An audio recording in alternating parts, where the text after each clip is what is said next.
Welcome to week number 4 of ECE 111. This week we're looking at how to use Matlab to solve problems that you encounter in Math 129, linear algebra.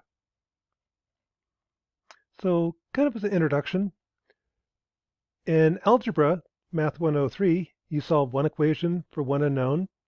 For example, if I have this equation, I can rearrange it, apply some rules of algebra, and solve for x. A second example is if I have a voltage divider. This is how a voltmeter actually works. What a voltmeter does is I have a reference voltage, like your 9-volt battery, that feeds two resistors in series. I've got an unknown resistor and a known one. So if this is R2 and R1, the voltage that I measure is a function of the resistances. If I know R2, I can solve for R1. So for example, the voltage is this equation. It's R1 over R1 plus R2, that percentage of the total resistance. Doing some algebra, I can cross multiply by R1 plus R2, group all the terms, and solve for R1. So given the voltages, I can calculate the resistance. And again, that's how an ohm meter works. That's stuff you do in Algebra 1. You can also solve two equations, two unknowns. And this is the trick that once you get a solution, try to force all problems to fit that solution. In Algebra 1, you learn how to solve one equation, one unknown. Well, if I have two equations, two unknowns, what I can do is take this first equation, solve for x, and then substitute. I now have one equation, one unknown, and I can solve for y. Once I know y, I have x. An example of where you'd run into this would be a circuit like this. I've got a known voltage, V1 is 100. What is V1 and V2? If I can write two equations, then I can solve for two equations, two unknowns. Sort of like this. Well, that sort of works. When I get to three equations, three unknowns, algebra gets really unwieldy. So for example, if I have this circuit, I've got three unknown voltages, I could write three equations for these three unknowns and solve. And what you get is something like this. I've got three equations for three unknowns, x, y, and z. The first equation, I can solve for x and substitute into these two equations. I now have two equations, two unknowns. Well, from the previous slide, we can solve two equations, two unknowns. Well, this gets kind of unwieldy, especially when you get to 4, 5, 6, 10 equations, 10 unknowns. We need a better tool. That's what Math 129 linear algebra is all about. Linear algebra is all about how to solve n equations for n unknowns. And the approach they use uses matrices. And Matlab excels at solving matrix-type problems. For example, suppose I have this problem. Solve for a, b, and c. Three equations, three unknowns. Well, the approach that you use in Math 129, that we're going to use here, is to use a matrix. Now, going back, a matrix is a n by m set of numbers. For example, this is a 2 by 3 matrix, 2 rows, 3 columns. To input a matrix into Matlab, I use a square bracket to designate the start of the matrix, comma to mean next column, semicolon to mean next row. So this is the first row is 1, 2, 3, next row 4, 5, 6. With matrices, you can add, subtract, multiply, and divide. When you add matrices, they have to have the same dimensions. So 2 by 3 plus 2 by 3 makes sense, and the answer is a 2 by 3. And how you do this is covered in Math 129. You can trust Matlab. Matlab's pretty well debugged. But really what happens is this first element right here, 3, is 2 plus 1. This element is 2 plus 2. This element is 2 plus 3. So they add kind of the way you'd expect. You can multiply matrices. When you multiply, it's a little more complicated. When you multiply matrices, the inner dimension has to match. So 2 by 3 times a 3 by 1 makes sense. And the answer is the outer dimension. This is going to be a 2 by 1 matrix. The procedure to do that, for example, in this case, I'll take the first row of A times B, that gives the first element. The second row of A times B is the second element. So here's the generalized form of it. Or just trust that Matlab does it right. Again, Matlab is pretty well debugged. One oddity of matrices is multiplication is not commutative for matrices. And you can see that with the dimensions. A times B is a 2 by 3 times a 3 by 1. Inner dimension matches. If I do B times A, B is a 3 by 1, A is a 2 by 3. The inner dimensions don't match. 1 is not equal to 2. This is nonsense. If I try it in Matlab, you'll get an error statement saying that what you're doing doesn't work. The dimensions don't match up.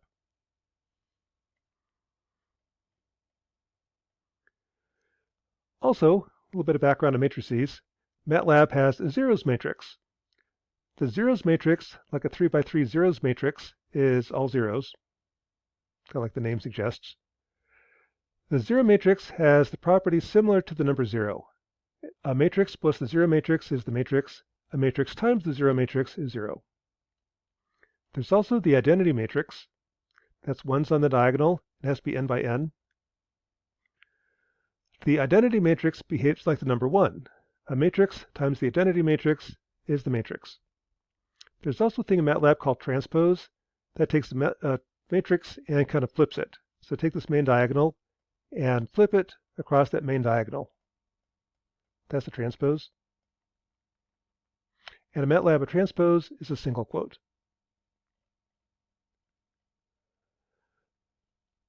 The inverse of a matrix is whatever it takes so that A times B is the identity. If that's true, then B is the inverse of A. The Matlab command for an inverse is inv. So suppose I have this matrix. If I say B is the inverse of A, I can check A times B is the identity matrix. And a property of the inverse matrix is B is the inverse of A is the inverse of B.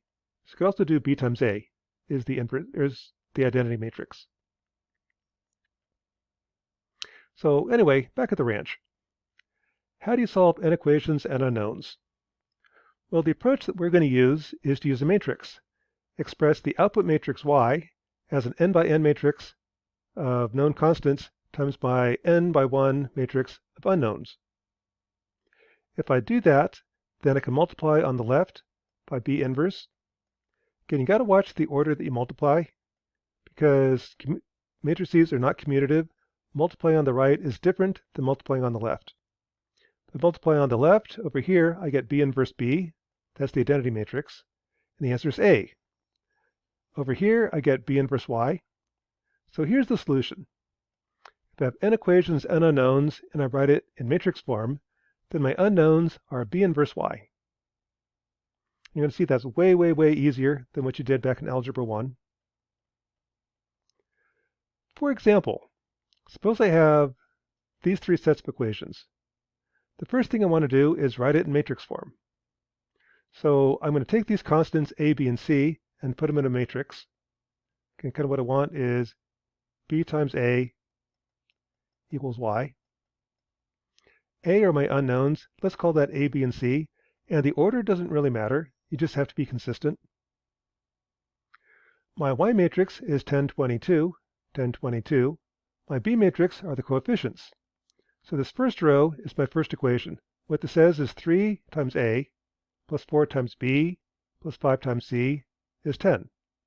And what I like doing is I like writing on top of it, this column is times A, this column is times B, that one's times C, just to remind myself what these different columns mean. The second row is 5 times A plus 6 times B minus C is 20, the second equation. The third equation is A plus B plus C is 2, the third equation. Now that I have it in matrix form, I can solve for A, B, and C by inverting this matrix. In Matlab, the way you do that, let's call this my B matrix. Here's my unknowns. Here's Y. My B matrix is 3, 4, 5, next row. 5, 6, minus 1, next row, 1, 1, 1. And there's B. I like printing it out so you can sit there and check to make sure I typed it in correctly. My Y matrix is 10, 22. That looks good. Then my answer is the inverse of B times Y. So this is A, B, and C. And the reason it's in that order is because that's the way I wrote the equations.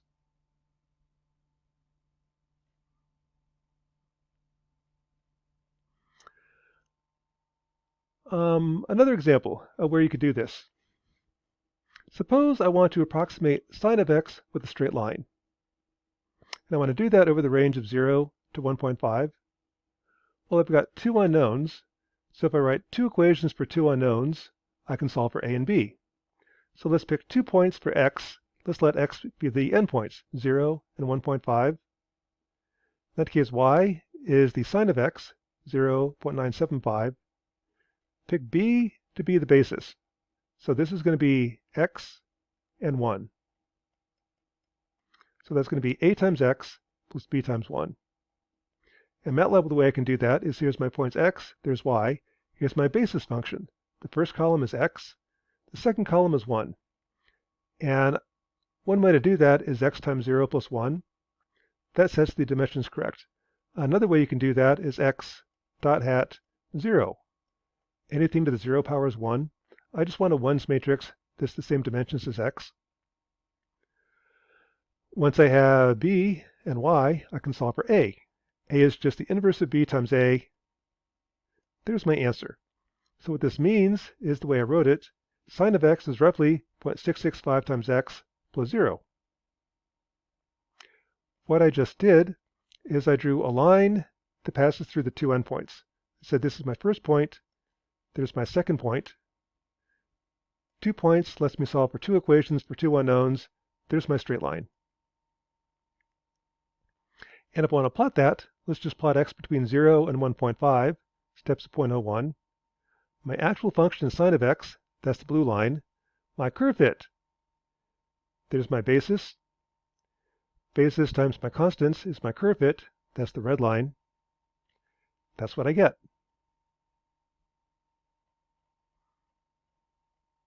So here's another problem. Suppose I want to come up with a cubic curve fit for a sine wave, for sine of x. Well, for a cubic, I've got ax squared plus bx plus c. I've got three unknowns. I need three equations. So let's pick 3 points for x. Let's let x be 0, 0.75, and 1.5. Again, my basis is x squared, x, and 1.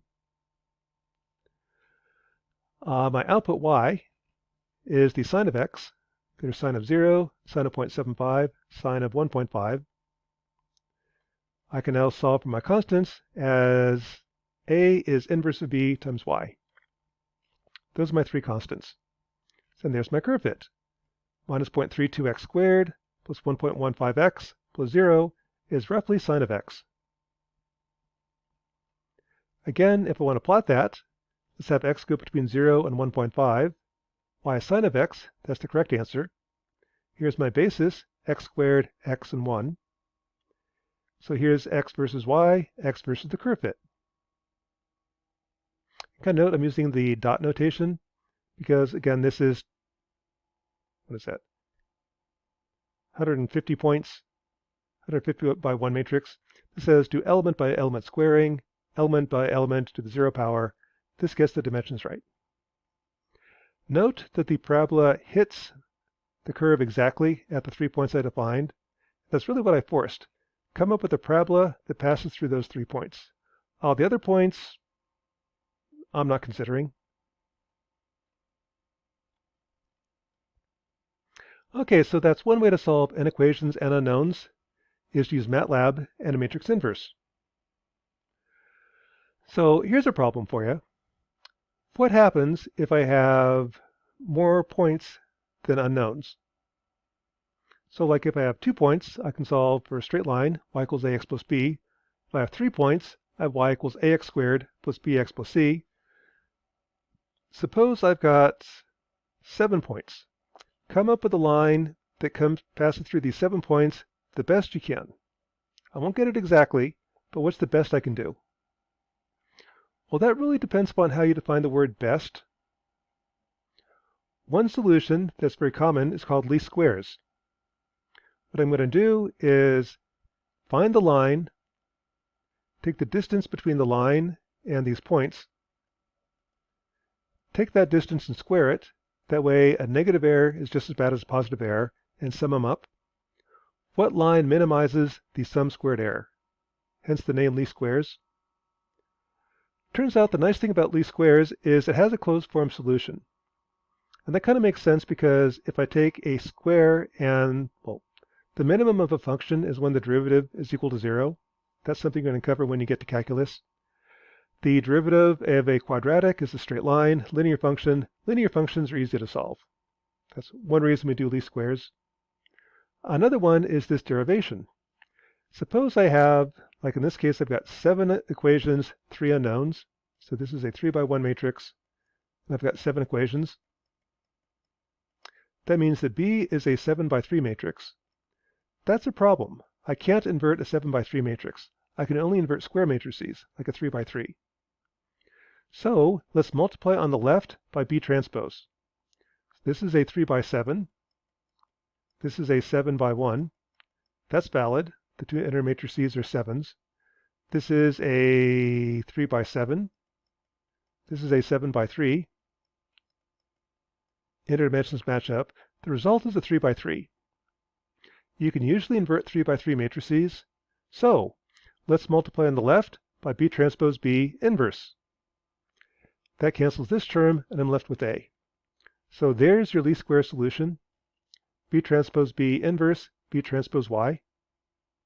And we're going to be doing that over and over and over again in this lecture. So for example, come up with the best straight line to approximate a sine wave using 7 points. So in this case, these are the x values of the 7 points that I'm going to be using. In this case, x goes between 0 and 1.5, steps of 0.25. That's just a quick way of inputting x. Y is sine of x. And then my basis, since 1 is a straight line, is just x and 1. X and x to the 0 is a 1's matrix with the same dimension. Anything to the 0 power is 1. Now to find my constants, I do the same trick we just did. The inverse of B transpose B times B transpose times Y, and I wind up with a 2 by 1 matrix. What that means is, because the way I wrote the basis of x and 1, this first term is times x, the second term is times 1. So the best I can do is sine of x is 0.67x plus 0.08. If I want to plot that, I'll have x going between 0 and 1.5, steps of 0.01. Here's the basis. Plot x versus y. That's my data as a red plus. X versus my curve fit. That's the straight line. And what's special about this line is this line minimizes the sum squared error. Again, take this distance, square it, that distance, square it. Take all these distances, square them, add them up. No other line has a smaller sum squared error than this line. So this line is optimal in a least square sense. That's the best you can do.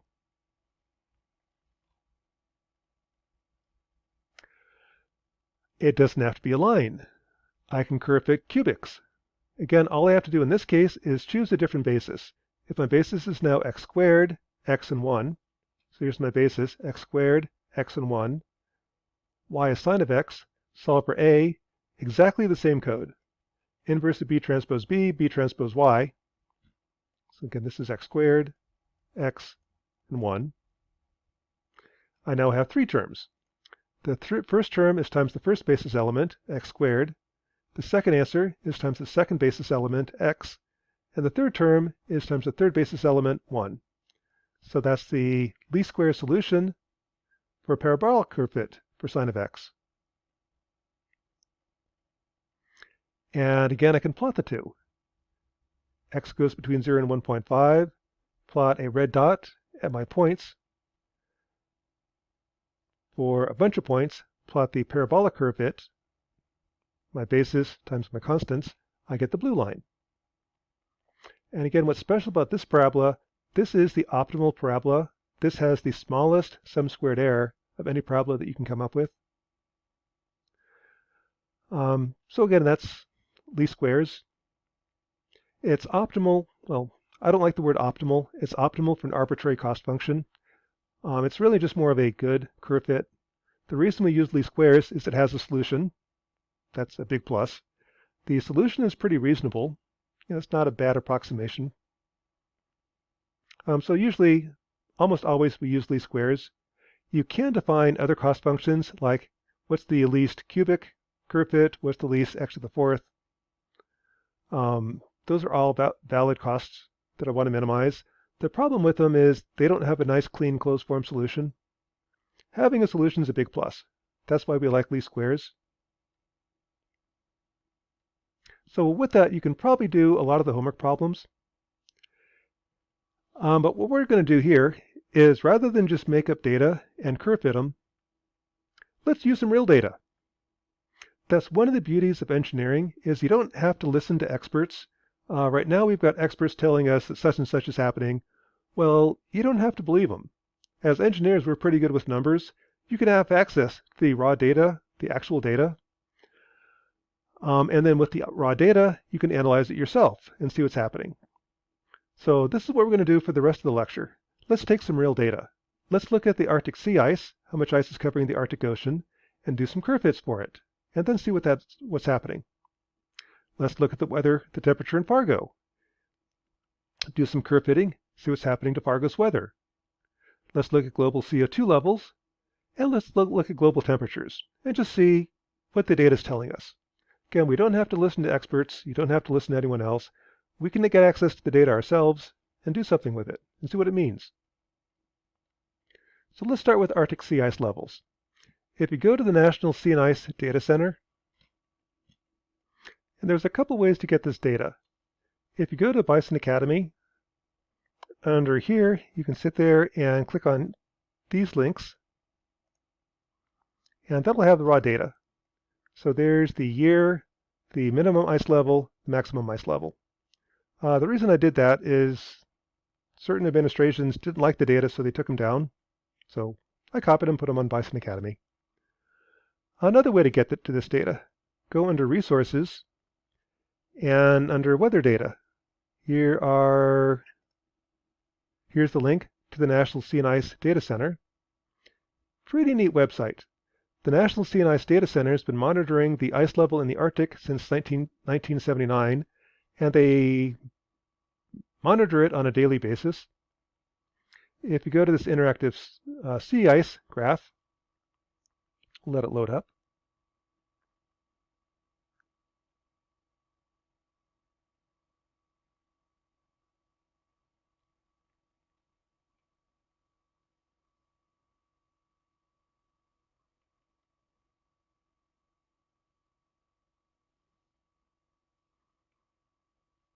You get this graph. So what this is showing, this is the amount of Arctic sea ice on a daily basis in 2023. So here's the maximum. That was on March 6th, and it's dropping. You can go year by year. So here's the year 2022. 2012 record minimum. And you can sit there and see the different dates. What I did is I took the minimum on a year-by-year basis and the maximum on a year-by-year basis. That was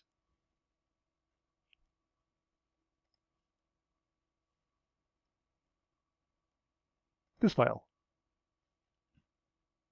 So I can copy that into Matlab. So let's do a left click, highlight the data, Control-C, copy. Now let's go into Matlab. I can say data equals start of matrix, paste, end of matrix. So the year is the first column. That's data of colon, comma 1. The colon means all rows, first column. And the ice level is data of colon, comma 2. Let's do a plot. Year versus ice. And let's do a blue dot slash. Blue line with dots at each point and a line connecting them. Here's what the data looks like. All right, let's come up with a straight line to approximate that data. Well, to do that, I set up a basis. My basis is going to be start a matrix year and 1. Anything to the 0 power is 1. My curve fit, least squares curve fit, A is the inverse of B transpose times B transpose times, we'll make a mistake here. Let's do year. In that case, I get 1, 0. What I just did is said year is A times year plus B, and the answer is that year equals year. Okay, that's not real impressive, but it's correct. Let's do ice levels. This says the ice level is roughly minus 0.08 times year plus 169. Well, let's see if that works, if that makes sense. Let's go back to our plot. I'm doing arrow up command. This brings up the old commands in Matlab. Arrow up, arrow down. If you're lazy like me, that saves typing. Let's plot year versus curve fit, B times A in red. So there's the line. That's the least squares curve fit. And if you're Senator Ted Cruz, you'll look at the data and say, nope, I don't see a trend. If you're looking at it in Matlab, it says, yeah, there is a trend there. It's dropping by 0.08 per year. That's the line that minimizes the sum squared error.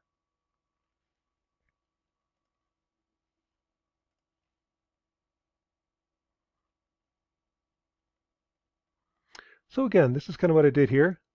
Come up with a line that minimizes the sum squared error, and I get my curve fit. Now, kind of note on the homework, the data you get on the homework is going to be different because each year we get more data. So like if you look at the solutions from previous semesters, it'll be different than this semester because we've got extra year data this year. So what does that mean? Well, let's find the zero crossing. I've got a straight line. I want to find out when does that line hit 0. What that means is the Arctic will be ice-free on that year. So I can have my function right here equals 0. Solve for year, doing some algebra, I get the year 2067. Another way to solve is the roots command. Again, roots finds the zero crossings of a polynomial. I've got my polynomial, that's my A matrix. Find the roots is the year 2067.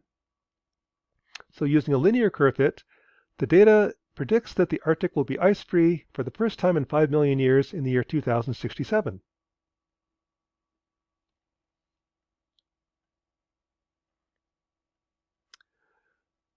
Let's look at Fargo temperatures. The first thing I need to do is pull in the data. So one way to do that, if I look at Fargo temperatures, the average, that's right here. This actually comes from Hector Airport. I can sit there and left-click, grab the data, Control-C, copy, go into Matlab. Data is start a matrix, paste, end a matrix. Year is the first column, and April, January, March, April, is the fifth column.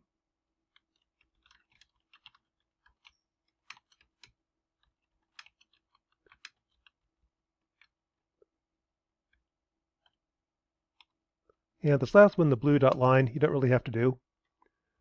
I'm just doing that so you can see what the data is. So there's the temperature in April. Is there a trend there? And from the data, it's kind of hard to tell. But with Matlab, I can do a curve fit. Let's do a straight line approximation and see, is the line going up? Is it going down? Same procedure as before. I set up my basis is equal to year and 1. My curve fit is the inverse of B transpose B, B transpose times April. And now I can plot year versus April, year versus curve fit, and let's do that as a red line. So there's the red line. That's the best line to approximate the data in terms of least square sense. there actually is a positive slope. It's going up by 0.008 degrees per year. That may not seem like much, but if I take the slope times 80 years, April's warmed up by about 0.6 degrees since 1942.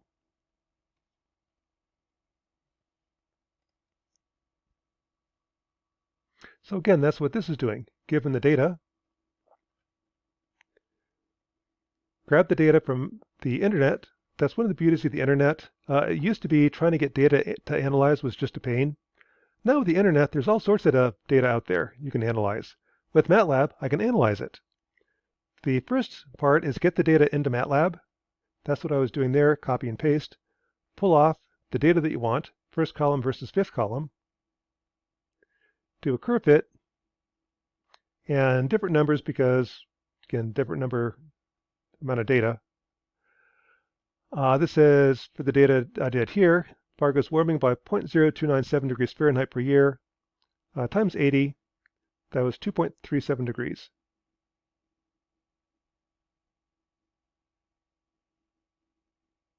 Okay. Another data set. This one's actually pretty neat. If you go to National Oceanic Atmospheric Administration, let's go back under here, under Resources.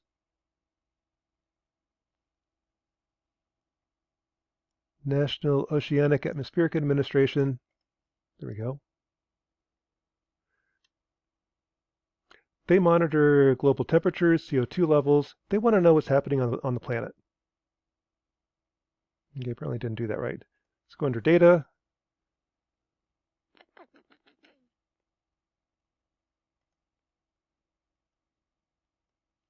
Maybe not. Apparently they rearranged their website. Okay, found it. It's under Data, Observatory CO2, and here's your data sets. Or, let's see, click on here. Here's the CO2 levels on a year-by-year basis since 1958. Now, the third column is the year and month in a decimal format. The fourth column is the CO2 level. So if I copy and paste, throw that in Matlab, here's what it looks like. And if you notice, it's going up and down, up and down, up and down. That's the Earth breathing. There's more land in the northern hemisphere than the southern hemisphere. So when it's summer in the northern hemisphere, trees put out leaves. The leaves absorb CO2. They start producing sugars, absorbing CO2 out of the atmosphere. The CO2 levels drop. Then in the fall, the trees drop their leaves and the CO2 levels go up. So this is your summer, CO2 levels drop. Winter, CO2 levels go up. Next summer, next winter. So you can actually see the Earth breathing. Plus there's an overall trend. So looking at that, it sure looks like it's going up. Let's try to figure out when is the CO2 level going to reach 2,000 parts per million. And the reason for 2,000 is that's what the CO2 levels were at the start of the Permian extinction. That nearly wiped out all life on the planet 251 million years ago. When are we going to duplicate that? Well, let's do least squares curve fit. Given the data, I'll just copy and paste. It's a big data set. The CO2 levels are column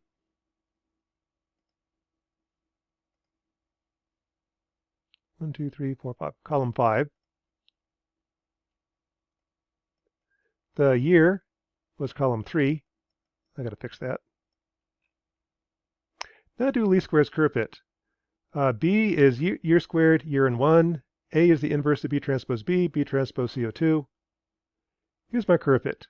There's my A, B, and C. If I plot it, year versus CO2 as a blue line, year versus curve fit as a red line, there's the red line, my curve fit, matches the data pretty well. And also kind of some interesting things you can see on here. Let's move this out of the way. In 1990, there was a recession. You can see the CO2 levels kind of taper off, then start rising again. In 2006 was the housing crisis, another recession. CO2 levels tapered off a little bit, then went up. 2016 was the Paris Climate Accord. Pretty much nothing happened. Pretty consistently, CO2 levels are going up very consistently year by year. So I've got a curve fit. I can approximate my data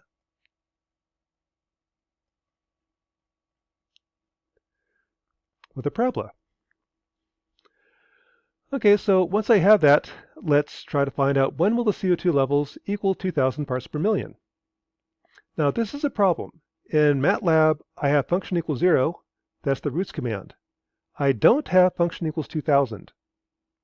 So what I have to do is change the problem to fit the solution. Take this one, parabola equals 2,000, and change it to function equals 0. Bring the 2,000 left, and I get this, minus 2,000 equals 0. So here's my polynomial, ay squared plus by plus c, minus 0y squared, 0y, 2,000. Find the roots, and I get 2291. Now the first thing I would do is change this number to something like 340. From the graph I know at 340, I should get this year, about 1982. Change it to 380. Change this to 380, and I should get this year, about 2005.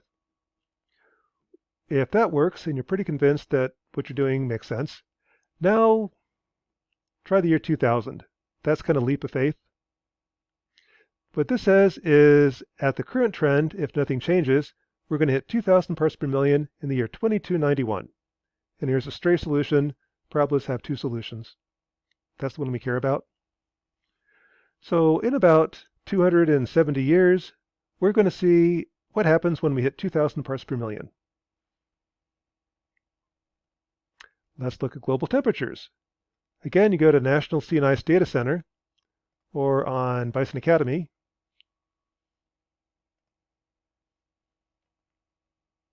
You can get it here. Let's see, temperature deviations. Here's the CO2 levels. Let's go back. Here's the temperature deviations. Again, National Oceanic Atmospheric Administration has been monitoring global temperatures since 1880, and here's the deviation on a year-by-year basis. Copy that and paste it into Matlab. And here's what the data looks like. It looks like actually we're getting colder initially. That was a concern back at the turn of the century, back in 1900, that it looked like we're entering another ice age. The Earth is getting colder. Then it stayed fairly constant, and now it's going up pretty darn consistently. Well, there's the raw data.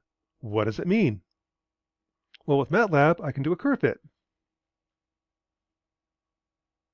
Actually, let's back up a sec. There's kind of a flat area right here. If you ever listen to Ted Cruz, he talks about the lull.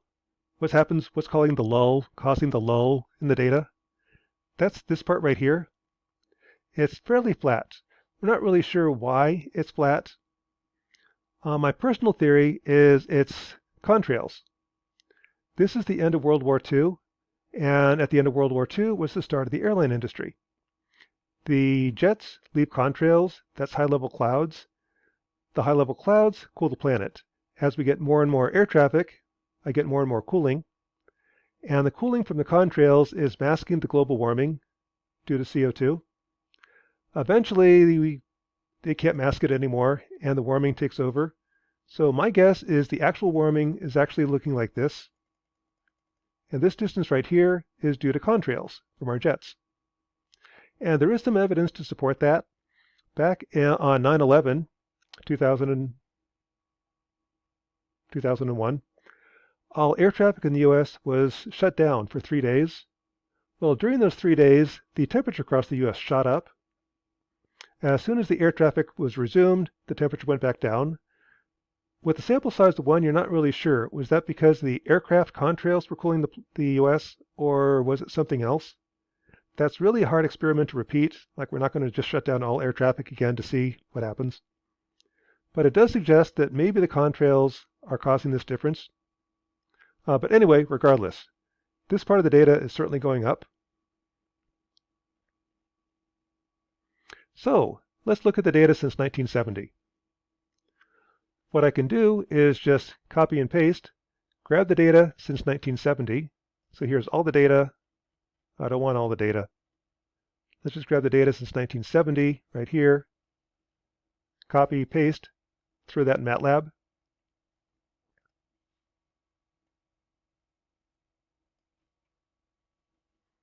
So data equals square bracket, start a matrix, paste, end of a matrix. The first column is year. The second column is my data, the temperature change. Let's do a parabolic curve fit. So in that case, the basis is year squared, year, and 1. The least squares curve fit is same as before. Inverse of B transpose B, B transpose times dt. And here's what you get. This is times year squared, year, and 1. Now this is a poorly conditioned matrix. That's just because the year is like 1970 squared. That's a huge number. A huge number times a small number could actually matter. There is a little bit of bend to that. That's just the data says actually works better if the data is close to 1. If I were to make this 1.97, 1.98, 1.99, I'd get better numerical properties. But Matlab is good to 16 decimal places. You might get an error message, but the error message is warning you, saying that you've got really badly conditioned data. There's a huge spread in the range of numbers. Check your answer. And one way to check your answer is to plot it. Plot year versus the temperature deviation, that's the blue line. Year versus the curve fit, the red line. Looks like a pretty good curve fit. Okay, so once you curve fit the data, what does it mean? Well, again, if I want to say, when are we going to be plus 10 degrees Celsius? I can use the roots command. But again, there is no roots to function equals 10. There is a solution to function equals 0. That's the roots command. So change the data. Instead of CO2 levels, I guess it's over here. I've got the CO2 levels. Is your AY squared plus BY plus C. That's equal to 2000. Bring the 2000 right. And that makes the 0. All right, everything erased. Equals 0.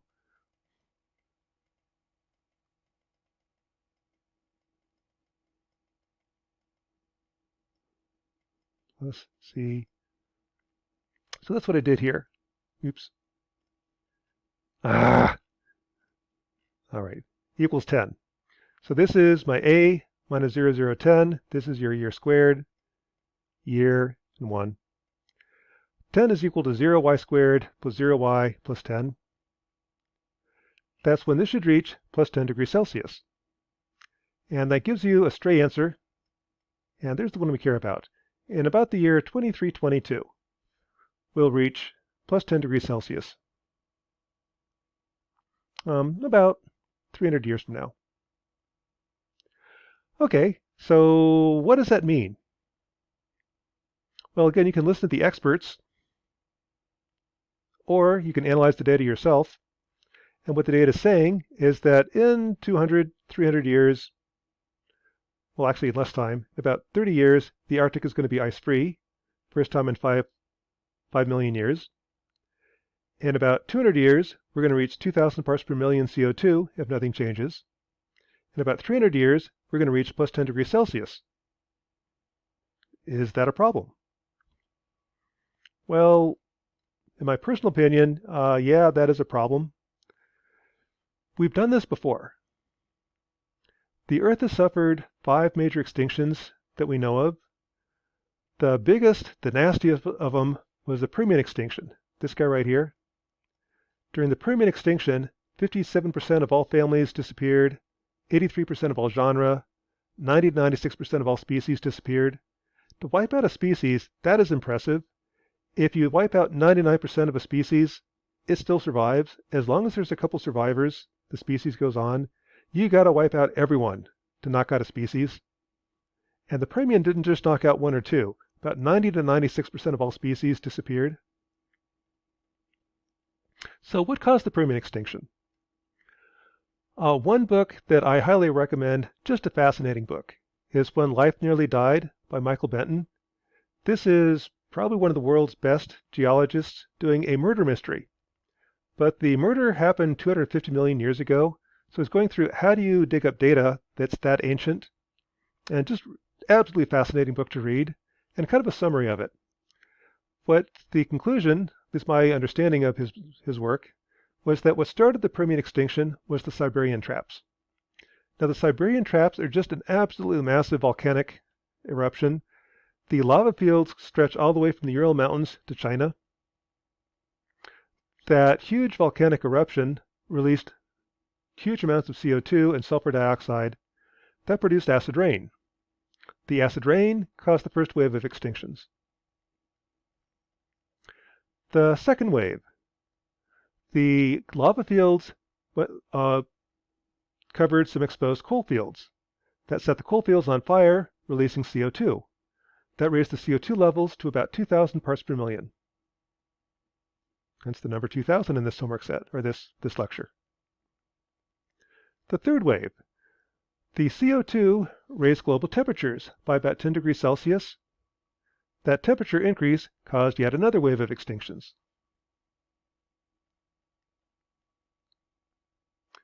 When you get warmer temperatures, the ice caps melt. Without ice caps, the ocean current stops. Without ocean currents, the oxygen levels in the ocean plummet, and we can tell that. There's pyrite in the deposits right during the Permian extinction. Pyrite doesn't form if there's oxygen present in the ocean. It only forms when there's no oxygen. The presence of pyrite says the oxygen levels in the ocean were gone. Without oxygen, you get cyanobacteria. And kind of a Godzilla trivia thing. Godzilla versus Destroya is a pretty good Godzilla movie. The premise of that is they set off an oxygen destroyer in Tokyo Bay that took out the oxygen, so the cyanobacteria that came before oxygen was on the planet started to flourish and grew up and became 30 feet tall and started attacking Tokyo. Probably not going to get the monster Destroya, but there are cyanobacteria that existed on Earth before there was oxygen. Oxygen is poisonous to the cyanobacteria. The cyanobacteria's byproduct is cyanide gas, which is poisonous to us. So there's kind of a war between the two of us. Take out the oxygen in the ocean, the cyanobacteria start to flourish, and they start poisoning the air with cyanide. That kills off life, our form of life. The final wave was the oceans warmed up enough that the methane hydrates in the ocean became unstable. That released methane. Now methane is a greenhouse gas that's about 84 times more potent than CO2. That methane raised the global temperatures another 10 degrees, for a total of 20-degree temperature rise. And if you think about it, right now the coast of Florida is 90 degrees, the water's 90 degrees in the summer. Increase that by 20 degrees Celsius, about 40 degrees Fahrenheit, the water off of Florida will be 130 degrees Fahrenheit. 130 degrees Fahrenheit is hotter than the tap water, the hot tap water in your apartment. That will scald you. That will basically kill anything that's in it. The net result is complete devastation. Life on the planet was almost wiped out. And if you look at the rock record, before the Permian extinction, the planet was very lush, green, the rivers are meandering, you've got lots of fossils. Suddenly, well, not suddenly, right at the Permian extinction, it becomes absolutely desolate. The meandering rivers are now going through sand dunes, nice and straight. The mudflats are gone. The worm trails are gone. Pollen is gone. Fungus spores are gone. Basically, there is no evidence of life anywhere. The planet's almost completely dead for 10 million years. Eventually, life did come back. It took about 10 million years for life to come back, but it did come back. However, nothing bigger than a mouse survived the Permian extinction. All that was caused by a 10 degree Celsius temperature rise and 2,000 parts per million CO2 levels. Here's a question for you. What happens if we duplicate the conditions of the Permian extinction? What happens when we raise the global temperatures by 10 degrees Celsius and raise the CO2 levels to 2,000 parts per million? Will that trigger another mass extinction? That's exactly the experiment that we're running right now. We're going to find out. So that's one of the important things about being an engineer. You don't have to listen to the experts. You can analyze the data yourself. And the data is actually pretty scary. That's one of the reasons we got to move away from fossil fuels. We got to move away from coal, oil, and reduce our CO2 emissions. We've done this before, but that'll kind of lead into next week's lecture. But that is something to consider. So, well, the other nice thing about that is this is just the raw data. The data is apolitical. It doesn't care. That's just what the data is. As an engineer, you can analyze the data yourself and see what it means. So kind of in summary, once you have data, you can solve it. Using matrices, I can solve n equations, n unknowns, and that's a very common trick we're going to use in electrical computer engineering. If I have a circuit with 5 unknowns, if I can write 5 equations, I can solve for those 5 unknowns. And you're going to see that over and over again in this course. You're going to see that over and over again during your time in ECE.